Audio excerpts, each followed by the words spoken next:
बिस्मिल्लाहिर्रहमानिर्रहीम। अस्सलाम वालेकुम नाज़रीन, मैं रिजवान गिलज़ई। आज 22 मई है, दिन है जुमे का, और बहुत ही अहम ख़बरें हैं जो आपसे शेयर करनी है। काफ़ी सारा ख़बरों का मजमूआ है, क्योंकि बहुत सारी नई इतलात सामने आई हैं जो पसे पर्दा क्या हो रहा है और आगे क्या होने जा रहा है, तफसील से इस वीडियो के अंदर आपके सामने रखेंगे। सबसे पहले जो गुज़श्ता वीडियो में मैंने बात की थी कि एतमाद की फ़िज़ा पाकिस्तान तहरीक इंसाफ और मौजूदा निज़ाम के दरमियान कायम करने की जो कोशिश हो रही है उसमें अहम पेशरफ्त हुई है, और उसके अंदर ज़ाहिर है कि हलीमा खान साहिबा का मुतमिन होना, इत्मीनान का इजहार करना, ये सबसे बड़ी पेशरफ्त हुई है, और अब चीज़ें जो हैं वो बहुत स्मूथली आगे बढ़ रही हैं। इमरान खान से बुशरा बीबी की मुलाकात मंगल के दिन हुई थी, बहुत तफसीली मुलाकात हुई थी। जो डॉक्टर्स वहाँ पे गए थे इमरान खान के इलाज जो मुआयने के लिए, वहाँ पर भी बुशरा बीबी मौजूद थी, और बहुत खुशगवार मूड में इमरान खान ने ये सारा जो प्रोसेस था वो मुकम्मल किया है। इमरान खान ज़रा ये कहते हैं कि बिल्कुल फ़िट हैं और रिलैक्स हैं, और ये भी इतलात सामने आई हैं कि जो बहुत ज़्यादा सख्तियाँ थीं ख़ास तौर पे बुशरा बीबी के ऊपर और इमरान खान के ऊपर, उन सख्तियों में भी काफ़ी हद तक नरमी हो चुकी है। अच्छा, इसके अलावा जो है वो जो एहतजाज किया पाकिस्तान तहरीक इंसाफ ने और सुहेल आफरीदी ने और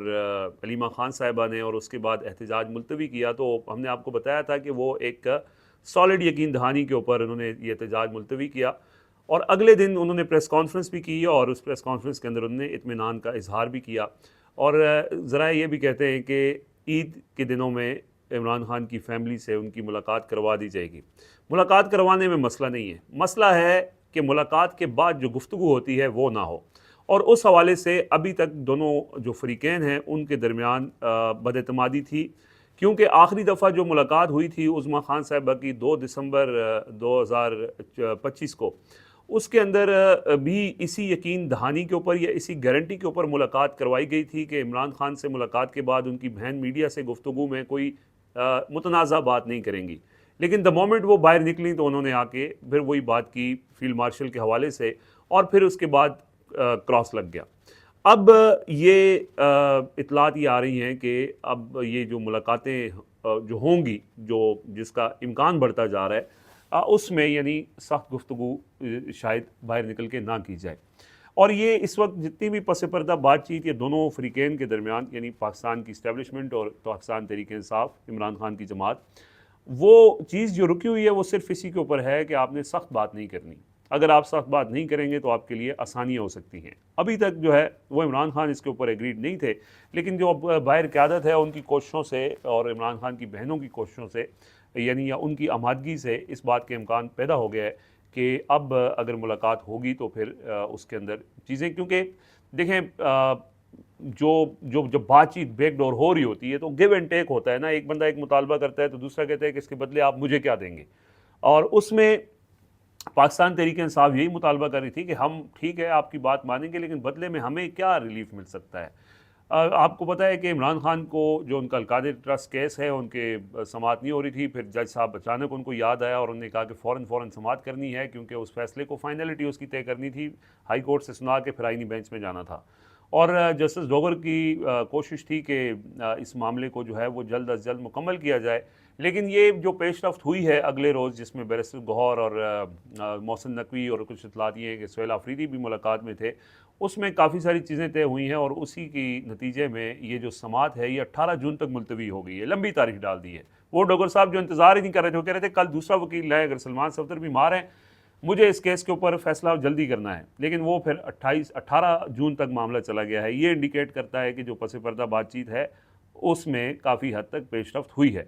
देखें, ये बड़ी बदकिस्मती है पाकिस्तान में कि एक पाकिस्तान की हाई कोर्ट है, हाई कोर्ट का चीफ जस्टिस है, उसकी अदालत है, उसके अंदर जो फैसले होने हैं वो उन्होंने करने हैं, लेकिन वो फैसले जो है वो कहीं और होने वाले फैसलों की रोशनी में उनके फैसले होते हैं। वो उनको कहा जाता है कि आपने तारीख नहीं देनी, तो वो 1 साल तक तारीख नहीं देते। उनको कहा जाता है कि आपने जल्द केस निपटाना है, तो वो फ़ौरन शुरू कर देते हैं। फिर उनको कहा जाता है कि नहीं अभी थोड़े मामला ठीक हो रहे हैं, तो फिर वो लंबी तारीख डाल देते हैं। ये बदकिस्मती है। दूसरा, ये सलमान अकरम राजा साहब चीफ जस्टिस से मिले थे तो उन्होंने भी कहा कि ईद के बाद आपकी तारीखें लग जाएंगी। फिर कल अंसार अब्बासी साहब ने भी खबर दी थी और उन्होंने भी ये कहा था कि दोनों फ़रीक़ैन के दरमियान बर्फ़ पिघल रही है, और इस बात के ऊपर कि कोई सख्त गुफ्तगू ना हो तो चीज़ें बेहतरी की तरफ जा सकती हैं। तो इस वक्त जितने भी इशारिये हैं वो ये इंडिकेट कर रहे हैं कि चीज़ें जो हैं वो अब माहौल जो तलखी बहुत ज़्यादा थी वो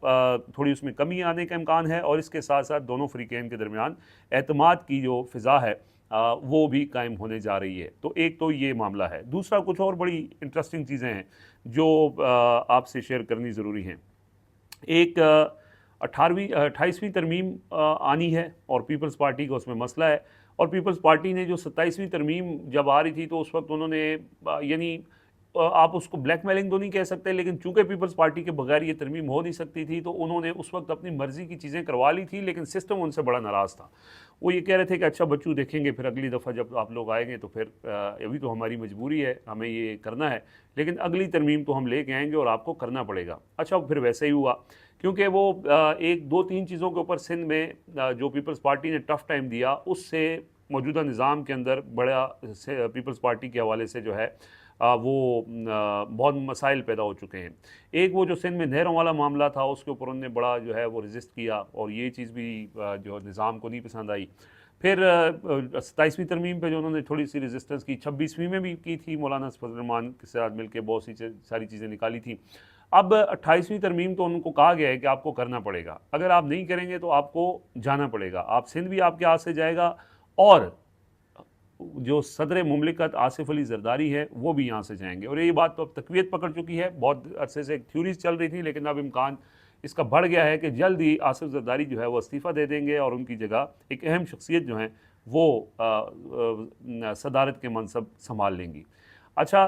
पीपल्स पार्टी के ख़िलाफ़ सिंध के अंदर जो पाकिस्तान मुस्लिम लीग फंक्शनल है, पीर पगारा हैं, पीर पगारा ज़ाहिर है वहाँ पे उनका बहुत एक अच्छा इन्फ्लुएंस भी है, वोट बैंक भी है,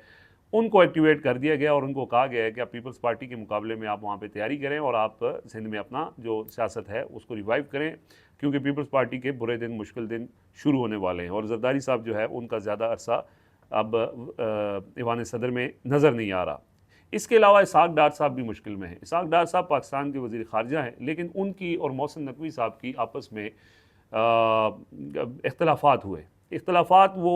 उसकी जो बैकग्राउंड है वो बड़ा तफसीली है। कोई पीर साहब हैं, वो हरीपुर की शख्सियत हैं, उनका आपस में कोई इस तरह का मामला था। इसहाक डार साहब ने मोहसिन नकवी साहब के काम में मुदाखलत की, या उनके पीछे उन्होंने वो एक अलग तफसीली कहानी, उस पर फिर कभी बात की जा सकती है। लेकिन मामला ये है कि उस इख्तलाफ की वजह से जो इसहाक डार साहब हैं, जो डिप्टी वज़ीर आज़म ऑफ पाकिस्तान हैं, deputy prime minister of Pakistan, वज़ीर ख़ारजा, फेडरल मिनिस्टर वो, और ऑन फॉरेन अफेयर्स वो, और उन्होंने चीन के दौरे, ईरान के दौरे, आगे पीछे बहुत घूमे फिरे, लेकिन मोहसिन नकवी साहब ने कहा नहीं भाई, आप अपनी औकात में रहें, और उनको खुडे लाइन लगा के अब जो खारजा अमूर हैं वो भी मोहसिन नकवी साहब ने संभाल लिए हैं। पाकिस्तान के वज़ीर ख़ारजा और चेयरमैन पीसीबी जो है वो अब खारजा अमूर के ऊपर जो है बड़े एक्टिव हो चुके हैं, और वो ईरान के पिछले एक हफ़्ते में उन्होंने 2 दौरे कर लिए हैं, अभी भी वो ईरान में मौजूद हैं, और जो काम इसहाक डार साहब का बनता है वो मोहसिन नकवी साहब कर रहे हैं। और इसहाक डार साहब को असूली तौर पे, अखलाकी तौर पे तो इस जब ये सारी चीज़ें हो रही हैं, इस्तीफ़ा दे देना चाहिए कि यार मैं तो बिल्कुल ही साइड लाइन हो गया हूँ और लेफ़्ट आउट हो गया हूँ, लेकिन ज़ाहिर है कि ये चीज़ें तो उनसे दूर ही रहती हैं, तो उनका मामला जो है वो ख़राब है। फिर मरीम नवाज़ साहिबा का भी मोहसिन नकवी के साथ एक अरसे से आपको पता है कि ये इख्तलाफ रहा है, बीच में फिर सुलह सफ़ाई भी हो गई थी, लेकिन अब भी वो इख्तलाफ मौजूद है। मरीम नवाज़ ने इसहाक डार के बेटे को बहुत अहम ओहदे पर रखा है, कुछ लोग कहते हैं कि वो हमज़ा शहबाज के ख़िलाफ़ लेके आए हैं, लेकिन बहरहाल वो अपना एक इख्तलाफ वहाँ पर उनका मौजूद है। और एक तो ये मामला है। दूसरी ख़बर इसके अंदर ये है कि जस्टिस याह्या अफरीदी जो सुप्रीम कोर्ट के चीफ जस्टिस हैं, वो अब सुप्रीम कोर्ट तो वैसे ही अमलन ख़त्म भी हो जानी है 28वीं तरमीम के बाद, एपलेट कोर्ट बना के उनको सूबों में भेज दिया जाएगा, लेकिन जितनी सर्विस इस मौजूदा निज़ाम की जस्टिस याह्या अफरीदी ने की, उनके अपने ज़ाती दोस्त जस्टिस अतर मिनल्ला और जस्टिस मंसूर अली शाह, जिनके साथ उनका कई 50 साल से ज़्यादा का ताल्लुक़ था, उनको उन्होंने छोड़ा। तो ये नहीं हो सकता कि सुप्रीम कोर्ट ख़त्म कर दी जाए और जस्टिस याह्या अफरीदी को जो है वो घर भेज दिया जाए। तो अब ये है कि जैसे ही जस्टिस अमीनुद्दीन खान रिटायर होंगे तो उसके बाद जस्टिस याह्या अफरीदी जो है वो आइनी बेंच के चीफ जस्टिस बन जाएंगे, और वो फिर तकरीबन 3 साल तक आइनी बेंच के चीफ जस्टिस रहेंगे, और उनको उनकी खिदमात के अतराफ़ में ये ओहदा दिया जाएगा। ये एक ज़राए ने ये भी दावा किया है। अच्छा, इसके अलावा आज सुहेल आफरीदी मौलाना फजल रहमान से मिलने जा रहे हैं, ये भी एक बड़ी ख़बर है, और इस खबर की इसमें बहुत सारी कोशिशें हो रही थी। पहले भी उन्होंने कोशिश की थी मुलाकात की दोनों रहनुमाओं के दरमियान, लेकिन वो नहीं तय पा रही थी, बड़ी अरसे से ये पेंडिंग थी, और आज ये मुलाकात होने जा रही है। और इस मुलाकात में ख़ास तौर पर खैबर पख्तूनख्वा के हवाले से, खैबर पख्तूनख्वा के हालात वाकई बहुत ख़राब हैं। वहाँ पे पिछले एक हफ़्ते के दौरान 70 से 80 शहादतें हो चुकी हैं और दहशतगर्दी की जो वहाँ पे सूरत हाल है, वहाँ पे अमन अमान की जो सूरत हाल है, फिर पाकिस्तान की जो मजमूई सियासी सूरत हाल है, अपोजिशन का जो इत्तेहाद है, उसमें मौलाना फजल रहमान का जो किरदार है, इस सारी चीज़ों के ऊपर तफसीली सुहेल अफरीदी साहब डिस्कस करेंगे और जो भी उस मुलाकात की अंदरूनी कहानी होगी वो आपके सामने रखेंगे। इसके अलावा जी मौलाना फजल रहमान और जो पीर पगारा हैं उनको भी वो भी इसमें यानी अपोजिशन अलायंस या ग्रैंड अपोजिशन अलायंस कोई इस तरह का बनाने में के हवाले से वो भी दिलचस्पी रखते हैं और उसमें पीटीआई और ये सारी जमातें जो हैं वो शामिल हो सकती हैं। इस हवाले से जल्द एक कॉन्फ्रेंस बुलाई जा रही है लाहौर के अंदर जिसमें सारी जमातों को बुलाया जाएगा और अगर उसमें इतफाक़ होता है तो ग्रैंड अपोजिशन अलायंस बन सकता है। बजट के ऊपर मिफ्ता इस्माइल साहब जो शायद खान अब्बासी की पार्टी के सरबराह हैं वो एक बड़ा तमाम अपोजिशन जमातों को बुला रहे हैं, पीटीआई को, तहरीक तहफ़्फ़ुज़ पाकिस्तान को, मौलाना फजल रहमान को, बाकी सारी जितनी भी जमातें हैं उनको बुला के और बजट के हवाले से वो एक 3 रोज़ा पूरा यानी सेमिनार कर रहे हैं और बता रहे हैं कि पाकिस्तान की मईशत के इस वक्त क्या हालात हैं। फिर अगले 2 दिन वो मीडिया को भी ब्रीफ करेंगे। तो ये भी एक बड़ी अच्छी चीज़ इस हवाले से है कि पाकिस्तान की जो इस वक्त सूरत हाल है मईशत की, उसके अंदर यानी असल लोगों को बताना, क्योंकि हुकूमत तो इश्तिहारों में सब कुछ अच्छा बता रही है और ये काम जो पीटीआई के लोगों को करना चाहिए वो मिफ्ता इस्माइल कर रहे हैं और बड़ा अच्छा ये सेमिनार होगा। इसमें सारे लोग, सारी अपोजिशन जमातों के सरबराह भी शरीक होंगे। तो एक तो ये चीज़ है। इसके अलावा शेर अफजल मरवत साहब ने सुहेल अफरीदी के हवाले से कल एक कायनी अदालत में पटिशन दायर की कि चूँकि इमरान खान सज़ा याफ्ता हैं तो नवाज शरीफ जब सज़ा याफ्ता थे तो उनके फ़ैसलों को रिवर्स किया गया था। तो इमरान खान के हिदायत के ऊपर सुहेल अफरीदी, अली अमीन गंडापुर को हटा के सुहेल अफरीदी को वज़ीर आला लगाया गया है। तो इसलिए ये फ़ैसले को गैर कानूनी करार दिया जाए और ये बेसिकली शेर अफजल मरवत जो हैं वो अली अमीन गंडापुर को खुश करने के लिए, अली अमीन गंडापुर को सुहेल अफरीदी से बहुत मसला है, उनको बहुत गुस्सा है इनके ऊपर और वो अब उनको खुश करने के लिए उनको एक लॉलीपॉप दिया गया है अली अमीन गंडापुर ग्रुप को मौजूदा निज़ाम की तरफ से कि आप आइनी बेंच में एप्लीकेशन दें और वहाँ से जो है सुहेल अफरीदी के खिलाफ फैसला करवाया जा सकता है। एक तो इस मौके के ऊपर सुहेल अफरीदी के खिलाफ फैसला हो नहीं सकता वहाँ पे। अगर सुहेल अफरीदी को हटाया जाता है तो जो अगला आएगा उसके पास बिल्कुल टाइम नहीं होगा और वो हो सकता है कि इससे भी ज़्यादा खौफनाक हो, इससे भी ज़्यादा ख़तरनाक हो। तो एक तो ये चीज़ नहीं करेंगे, ये सिर्फ अली अमीन गंडापुर को खुश करने के लिए ये पटिशन करवाई गई है और बड़ी यानी शेर अफजल मरवत जो इमरान खान के नाम के ऊपर मुंतखब होकर एमएनए बने वो इमरान खान को अपनी दरख्वास्त के अंदर लिख रहे हैं कि जी सज़ा याफ्ता हैं, नाअहल हैं और उनके फ़ैसलों को रिवर्स किया जाए। और अगर तो इस फैसले की दरख्वास्त मंजूर भी हो जाती है तो फिर तो अली अमीन गंडापुर को भी इमरान खान ने वज़ीर आला लगाया था, फिर वो फैसला भी रिवर्स होगा। तो ये यानी उनका अजीब सही ये मामला है जिसमें बज़ाहिर ये लगता है कि ये अली अमीन गंडापुर जो मौजूदा निज़ाम के साथ बहुत करीबी हैं उनको एक लॉलीपॉप देने की कोशिश की जा रही है कि सुहेल अफरीदी जो हैं वो उनको हटाया भी जा सकता है। सुहेल अफरीदी के खिलाफ इलेक्शन कमीशन में भी एक केस है और हाल ही में उनको भी धमकियाँ मिली थी ऑफ द रिकॉर्ड कि अगर आप इस्लामाबाद आएंगे या डयाला जाएंगे तो आपको नाअहल किया जा सकता है, लेकिन निकाह करना है, जो करना है आप कर लें। सो ये कुछ चीज़ें हैं नाज़रीन, इसमें मज़ीद अपडेट्स जो आएंगी वो आपसे शेयर करेंगे। फ़िलहाल मुझे इजाज़त दीजिए। अल्लाह हाफ़िज़।